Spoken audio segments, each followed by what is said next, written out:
भारतवर्ष को दुनिया का सबसे सुंदर संविधान और उससे भी बेहतर मोहतरम महान दिया। इसी प्रकार देश में जन्मे उन सभी संतों गुरुओं महापुरुषों को नमन एवं सदा का समन अर्पित करता हूँ, जिन्होंने समता मूलक समाज की लड़ाई लड़ी। इस धम्मचारिका के अवसर पर उपस्थित पूज्य भिक्षु संघ तथा आप सभी उपासक उपासिकाओं, मैं आप लोगों को धन्यवाद के साथ मंगल कामना ज्ञापित करता हूँ कि आप इतनी ठंडी में यहाँ बैठे हैं। और मैं ऐसा मानता हूँ कि मेरे भाषण की गर्मी आपको ठंडी से बचा नहीं पाएगी। मैं ऐसा मानता हूँ कि मेरे भाषण की ऊर्जा आपको भूख से भी नहीं बचाएगी।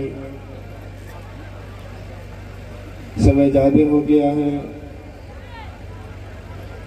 आपको भूख भी लग रही होगी, घर जाने की चिंता भी होगी, ठंडी भी लग रही होगी। हम लोगों के साथ में बहुत सारे बंदे लोग आए हैं और अभी तक जो यात्राएं हुई हैं सबसे ज़्यादा दूरी तय करके आए हैं। रात में हम लोग रानी डीहा थे। रानी डीहा से लगभग 12 से 15 किलोमीटर चल करके हम लोग राप्ती नगर आए थे और राप्ती नगर से लगभग 20 किलोमीटर के आसपास हम लोग पद यात्रा करके आपके बीच में आए हैं। तो आज की दूरी ने भी रिकॉर्ड तोड़ा है और आज की आपकी भीड़ ने भी रिकॉर्ड तोड़ा है। मैं रास्ते में आ रहा था तो बहुत सारे युवा साथी बहुत तरह के नारे लगा रहे थे। युवाओं का उत्साह देकर के मन बहुत भाव विभोर हो रहा था।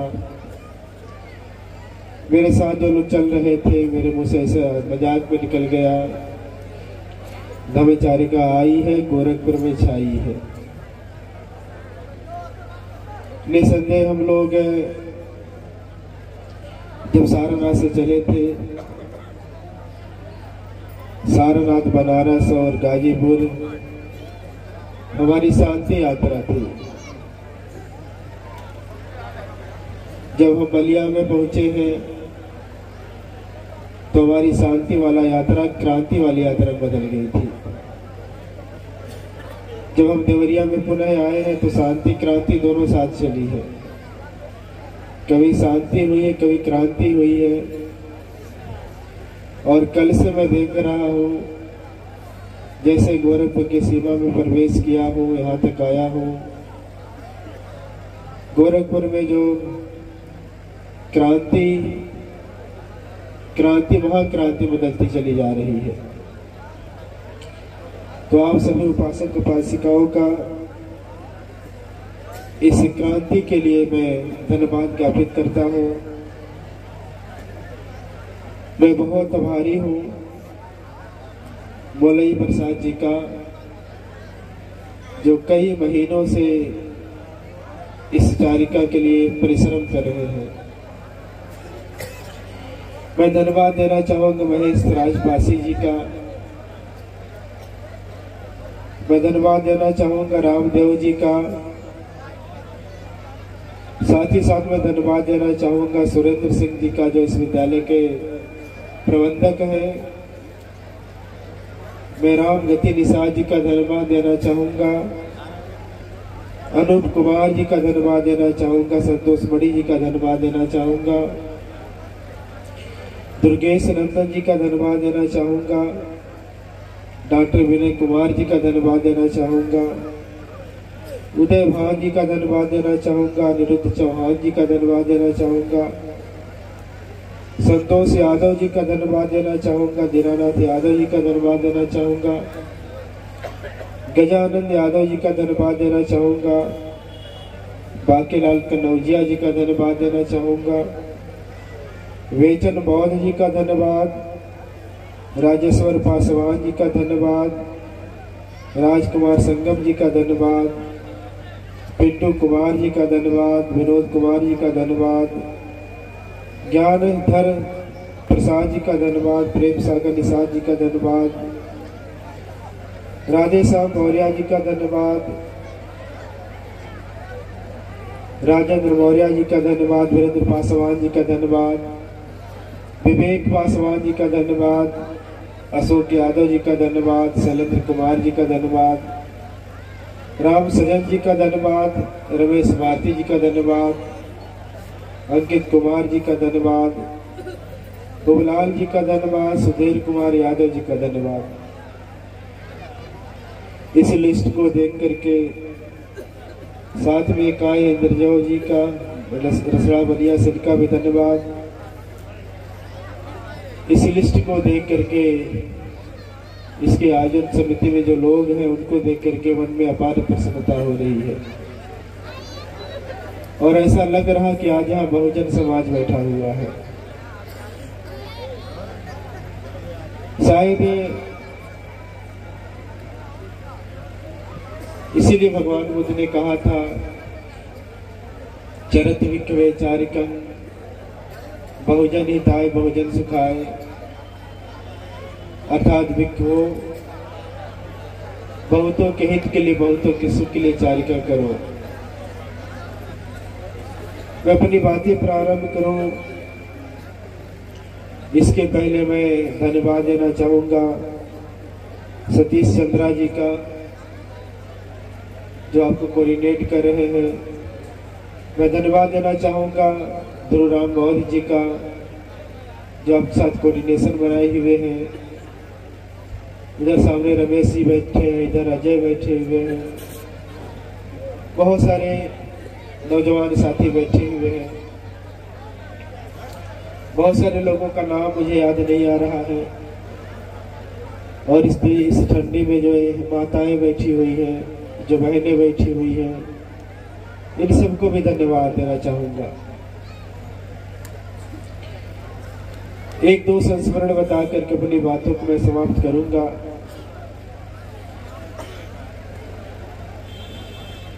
उन्नीस 1956 में डॉक्टर बाबा साहब अम्बेडकर बर्मा गए हुए थे। बर्मा में बौद्ध सम्मेलन चल रहा था। उस सम्मेलन में सम्मिलित होने के लिए पूरी दुनिया के जो बौद्ध देश उनके प्रधानमंत्री गए हुए थे, उनके राष्ट्रपति गए हुए थे। भारत से भी उस समय देश के तत्कालीन प्रधानमंत्री पंडित जवाहरलाल नेहरू जी गए हुए थे। बाबा साहब डॉक्टर अम्बेडकर गए हुए थे और बाबा साहब डॉक्टर अम्बेडकर के साथ देश के बहुत सारे प्रतिष्ठित भिक्षु लोग गए हुए थे। संगीति प्रारंभ हुई, सम्मेलन प्रारंभ हुआ। जब वक्ताओं ने बोलना शुरू किया तो लोग बार बार नेहरू जी को देख करके, बार बार बाबा साहब को देख करके उनके तरफ इशारा करके बोल रहे थे। सभी लोग कह रहे थे कि देखिए आपके देश में भगवान बुद्ध ने जन्म लिया और आप भगवान बुद्ध को भूल गए। कहते थे कि देखिए आपके देश में भगवान बुद्ध ने बौद्ध धर्म दिया और आप बौद्ध धर्म को भूल गए। वो लोग कहते थे कि देखिए आपके देश में भगवान बुद्ध ने बुद्ध धर्म का वृक्ष लगाया था, आप लोगों ने बचाया नहीं, वो सूख गया। वो लोग बार बार कह रहे थे कि आप लोगों से बचाना चाहिए था। भगवान बुद्ध को पूरी दुनिया के लोग अपना करके उनके बताए रास्तों पर चल करके सुखी और समृद्ध हुए। बौद्ध धर्म के कारण पूरी दुनिया में शांति की और समानता की स्थापना हुई। कहा कि लेकिन आप लोगों ने बुद्ध को बुला करके, आप लोगों ने उनके धर्म को बुला करके अपने जीवन को अंधकार में बना डाला। हम लोगों को एक बात याद रखना चाहिए, भगवान बुद्ध के पहले का जो भारत है, 6वीं शताब्दी से पूर्व का जो भारत है, वह देश का अंधकार युग है। और भगवान बुद्ध का धर्म जब लुप्त हुआ, 12वीं शताब्दी के बाद का जो भारत है वो भी अंधकार युग ही जैसा है। वो लोग बार बार इस बात को एहसास करा रहे थे कि आप लोग अंधकार में थे, भगवान बुद्ध ने आपको अंधकार से बाहर निकाला था, पुनः आप सभी लोग अंधकार में चले गए। उन वक्ताओं के बोलने का प्रभाव नेहरू जी पर नहीं पड़ा, लेकिन उन वक्ताओं के बोलने का प्रभाव बाबा साहब डॉक्टर अम्बेडकर पे पड़ गया। जब डॉक्टर बाबा साहब अम्बेडकर बोलने के लिए खड़े हुए तो बाबा साहब ने कहा कि मैं ऐसा मानता हूं, हमारे देश में भगवान बुद्ध ने जन्म लिया और हमारे देश के लोग भगवान बुद्ध को भूल गए। बाबा साहब ने कहा कि मैं ऐसा मानता हूं कि हमारे देश में भगवान बुद्ध ने बौद्ध धर्म दिया और हम लोग भगवान बुद्ध के धर्म को भी भूल गए।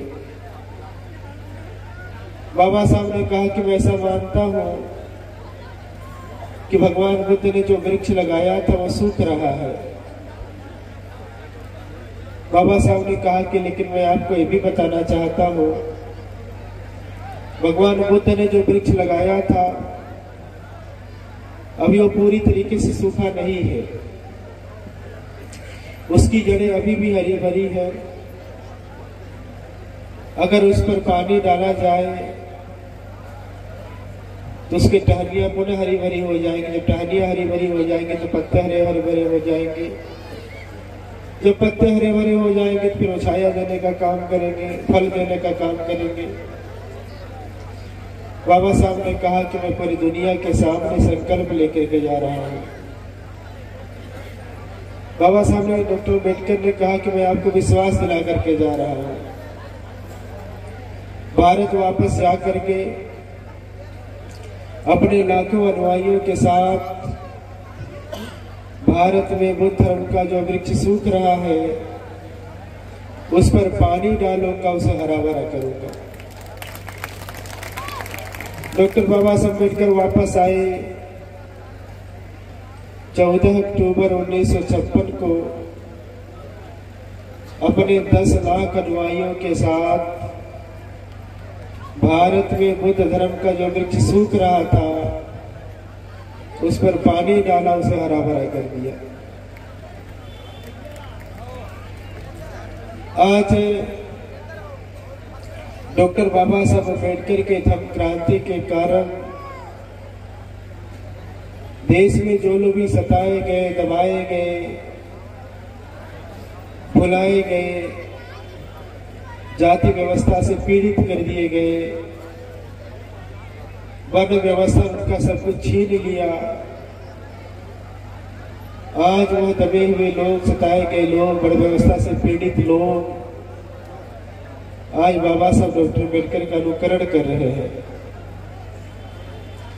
और डॉक्टर बाबा साहब अम्बेडकर का अनुकरण करके वो भगवान बुद्ध की शरण ग्रहण कर रहे हैं। मैं देश में जाता रहता हूँ, मैंने पूरे देश में बहुत सारे कार्यक्रम किए हैं। मैं पूरे देश में देख रहा हूँ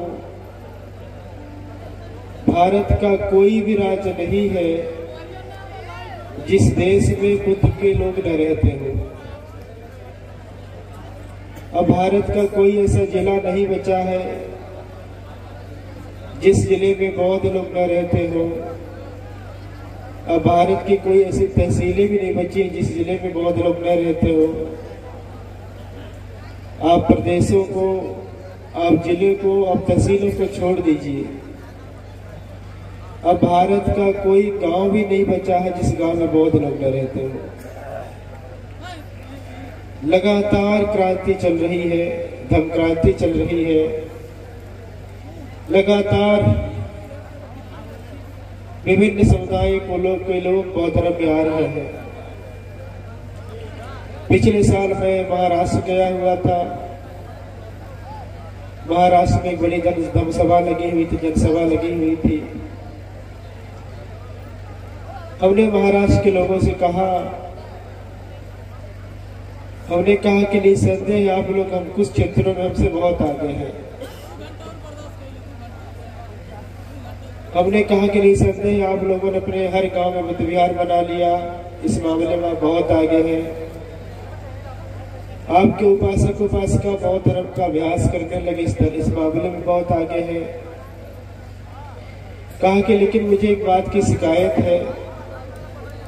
सन 56 में बाबा साहब डॉक्टर अम्बेडकर ने आपको धर्म दिया और सन 56 के बाद आज भी केवल एक जाति के लोग बौद्ध बने। हमने कहा कि लेकिन आप उत्तर प्रदेश में आकर के देखिएगा, थोड़ा उत्तर प्रदेश में घूम लीजिए। हमने कहा कि उत्तर प्रदेश में शेड्यूल कास्ट की कोई जाति नहीं जिस जाति के बौद्ध लोग न हो। हमने कहा बौद्धों को छोड़ दीजिए, उत्तर प्रदेश में शेड्यूल कास्ट की कोई जाति नहीं जिस जाति के धर्म गुरु न हो। हर जाति के बौद्ध भिक्षु है। हमने कहा कि आप शेड्यूल कास्ट छोड़ दीजिए। अभी उत्तर प्रदेश में पिछड़ी जाति का कोई जाति नहीं बचा जिस जाति के बौद्ध लोग न हो। और हमने कहा वो भी छोड़ दीजिए, बौद्ध लोग को भी छोड़ दीजिए। अभी उत्तर प्रदेश में जितनी भी पिछड़ी जातियां हैं, कोई ऐसी जाति नहीं बची जिस जाति के बौद्ध भिक्षु लोग न हो। हमने कहा दलित पिछड़ी जाति को भी छोड़ दीजिए। अभी जो सामान्य जाति उत्तर प्रदेश की है जिसमें ठाकुर बाबर बनिया आते हैं, हमने कहा ठाकुरों में बहुत सारे ठाकुर बुद्ध धर्म के अनुयायी हो चुके हैं।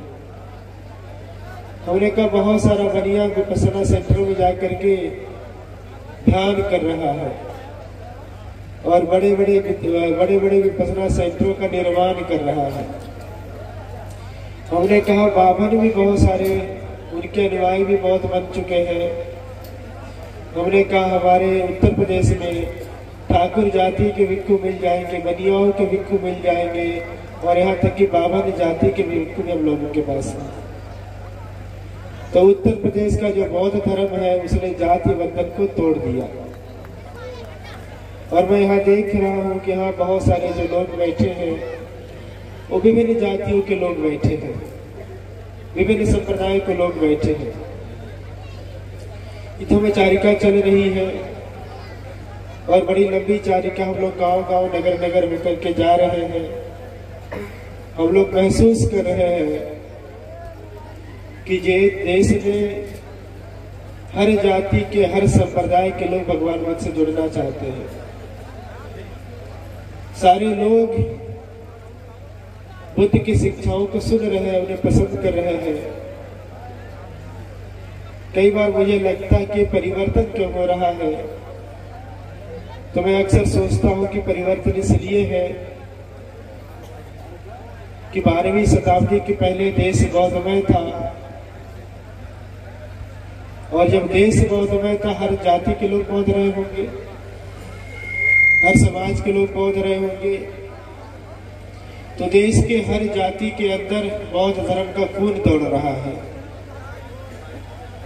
जब तक वो भिक्षु संघ को नहीं देखता है, जब तक वो बौद्ध धर्म को नहीं पढ़ता है, जब तक बुद्ध धर्म के बारे में नहीं जानना होता है, तो इधर उधर वो फंसा रहता है। लेकिन जैसे बुद्ध धर्म के बारे में सुन लेता है, बौद्ध धर्म को पढ़ लेता है, भिक्षुओं को देख लेता है, तो उसके अंदर जो बौद्धों का खून है वह एक तरह से कह लीजिए उत्तेजित हो जाता है, ऊर्जा से भर जाता है। फिर वह बौद्ध धर्म के लिए भागना शुरू कर देता है। हम लोग रास्ते में आ रहे थे, हम लोग साथ दो उपासिकाएं चल रही थी। उपासिका ममता है, अभी उन्होंने रास्ते में जल पानी की व्यवस्था करी थी। हमने ममता से कहा कि ममता देखो ये चारिकाएं क्या उत्साह पैदा कर रही है। हमने कहा कि हम लोग बहुत बड़े धर्म सम्मेलन करते हैं, बहुत सारे राजनीतिक मंच लगाते हैं, धार्मिक मंच लगाते हैं, सामाजिक मंच लगाते हैं, लेकिन कार्यक्रमों में उत्साह नहीं दिखता है।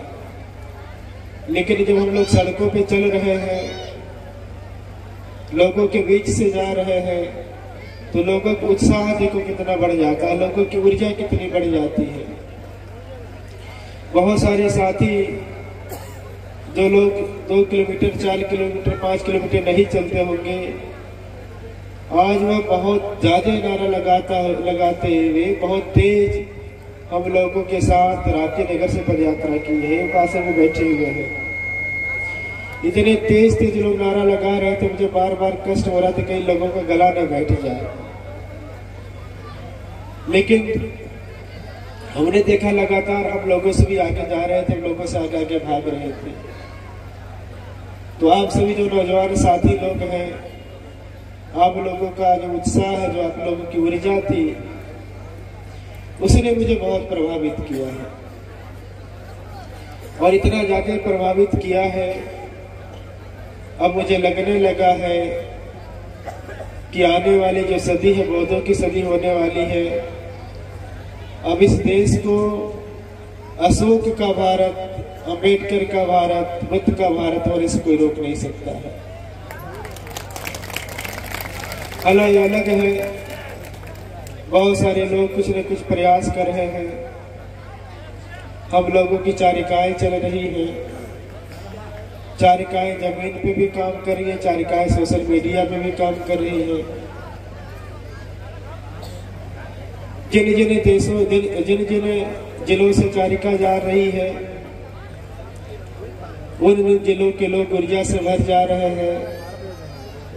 और वही सोशल मीडिया पे जब पोस्ट जा रहा है, तो पूरी दुनिया के लोग भी बहुत खुश हो जा रहे हैं कि भारत में बहुत अच्छा काम हो रहा है। ये सोशल मीडिया का युग है, ग्लोबल विलेज बना हुआ है, यानी सोशल मीडिया जैसा गांव, पूरी दुनिया एक गांव जैसी हो गई है। आप अपनी किसी भी सूचना को आप 10 मिनट के अंदर अमेरिका भेज सकते हैं, इंग्लैंड भेज सकते हैं, कनाडा भेज सकते हैं, थाई भेज सकते हैं, जापान भेज सकते हैं, जहां चाहे वहां भेज सकते हैं। और हम लोगों के सोशल मीडिया पे बहुत सारे लोग, दुनिया के लोग जुड़े हुए हैं। तो निसंदेह आप लोग जो है काम कर रहे हैं, अभी जो काम यहाँ हो रहा है, जो चारिका चल रही है, जो देशना हो रही है, ये आप मत सोचिए केवल जंगल तोड़िया के लोग सुन रहे, देख रहे हैं, बल्कि इस पर नजर पूरी दुनिया की है। और हमको कल पता चला, हमारे बंदे संगदीप जी पहले बोले थे, उन्होंने मोतीराम अड्डा में बोला था कि एक बाबा जी है, कथा कहते हैं, और वो भी एक यात्रा निकालने जा रहे हैं। और यहाँ में भी कोई बोला कि उनके यात्रा का उद्देश्य है, वह कोई तथाकथित राष्ट्र बनाना चाहते हैं। कल पत्रकारों ने हमसे पूछा था, बहुत सारे बहुजन मीडिया के पत्रकार थे, उन लोगों ने कहा कि व्यक्ति जी, उन्होंने भी बाबा जी का नाम लिया था, कहा कि उनकी यात्रा होने वाली है, एक राष्ट्र बनाने के लिए यात्रा निकल रही है। तो हमने कहा कि इस पर हंसने के अलावा और कोई बात नहीं हो सकती है। उन लोगों ने कहा कि आपको हंसी क्यों आ रही है? तो हमने कहा नहीं, हंसने वाली बात ही है, जिनके 36 करोड़ देवी देवता राष्ट्र नहीं बना चुके, ये क्या बनाने वाले राष्ट्र। आज भारत की संख्या कितनी है? 34-35 करोड़ होगी ना? अच्छा 135 है, 135 करोड़ है, 142 करोड़ है। अब आप सोचिए एक देवता को कितने लोग आ जाएंगे। वो लोग बना नहीं पाए और एक छोटा सा बच्चा जो कथा कहानी कहना। अच्छा, कथा कौन सुने जाता है, कथा किसको सुनाया जाता है? हम लोग भी जब देखते कि गांव के लोग बैठे हैं, हम लोग भी देखते हैं जब कम बुद्धि वाले बैठे हैं तब लोग उनको कथा सुनाते, कहानी सुना देते हैं। यानी कथा कहानी सुन करके लोग समझ लेते हैं। गांव देहात के लोग, कम पढ़े लिखे लोग कथा कहानी से सुनते समझते हैं। लेकिन जब समझदार लोग होते हैं तब लोग कथा नहीं सुनाते हैं। यानी कथा किसको सुनाया जाता है? जो मूर्ख लोग होते हैं। जो मूर्ख लोग होते हैं वही कथा सुनते हैं, कम बुद्धि वाले वही कथा सुनते हैं। तो कथावाचक जितने हैं वो मूर्खों के सरदार हैं, मूर्खों के सेनापति हैं। और मूर्खों के सेनापति अगर कोई राष्ट्र बताए, उसको एक राष्ट्र बनाना चाहे तो उसको क्या कह सकते हैं? माताएं बहने, 10-15 मिनट और आइए, गुरु जी का धर्म देशना समाप्त होने वाला है। 10-15 मिनट 10 मिनट बैठ जाइए, उसके बाद जाइए। बहुत बहुत साधुवाद। मैं आप लोगों से यही कहना चाहता हूं कि 12वीं शताब्दी के पहले देश बौद्ध था। इस देश में गांव-गांव में बुद्ध विहार थे, शिलालेख थे, स्तूप थे, धम्मस्तंभ थे। भिक्षुओं से के कासाय वस्त्रों की परिशुद्ध आभा से भारत प्रकाशित रहती थी। डॉक्टर बाबा साहब अम्बेडकर ने कहा है कि आने वाली 21वीं सदी बौद्धों की सदी होगी। मैं आपसे बहुत विश्वास के साथ कह रहा हूं, 12वीं शताब्दी के पहले भी भारत बौद्ध था और 21वीं सदी के बाद भारत बौद्ध बनने जा रहा है। और उस बुद्धमय भारत में आप लोगों का योगदान बहुत महत्वपूर्ण है। मैं आप लोगों से ही निवेदन करना चाहूंगा अंत में, जैसे यहाँ विभिन्न जातियों के लोग एक साथ समन्वय बना करके चारिका का आप लोगों ने एक चारिका का कार्यक्रम चलाया है, आयोजित किया है। तो देश में अभी भी हर जातियों में बहुत अच्छे लोग हैं जो जातिवाद नहीं मानते हैं। हर देश के हर जाति में बहुत अच्छे लोग हैं जो वर्ण व्यवस्था नहीं मानते हैं, जो अंधविश्वास नहीं मानते हैं। आप सभी लोग उनके साथ संपर्क स्थापित करके, उनका समन्वय बना स्थापित करके डॉक्टर बाबा साहब अम्बेडकर के इस आंदोलन को आगे बढ़ाएं। कई बार मैं ये भी कहता हूँ, जैसे गाड़ी में 4 चक्के लगे होते हैं, जब गाड़ी के 4 चक्के में से कोई चक्का नहीं ठीक से काम करता है, पंचर हो जाता है या वो ब्लास्ट हो जाता है, तो उसमें स्टेपनी से काम चलाया जाता है। स्टेपनी लगा करके गाड़ी चलाई जाती है। अभी आपके इस गोरखपुर जिले में बहुत अच्छे भिक्षु लोग नहीं हैं, बहुत कर्मिठ भिक्षु नहीं है, और भिक्षु अगर है भी तो उनकी संख्या बहुत कम है। तो आपको भिक्षुओं का भी काम करना पड़ेगा।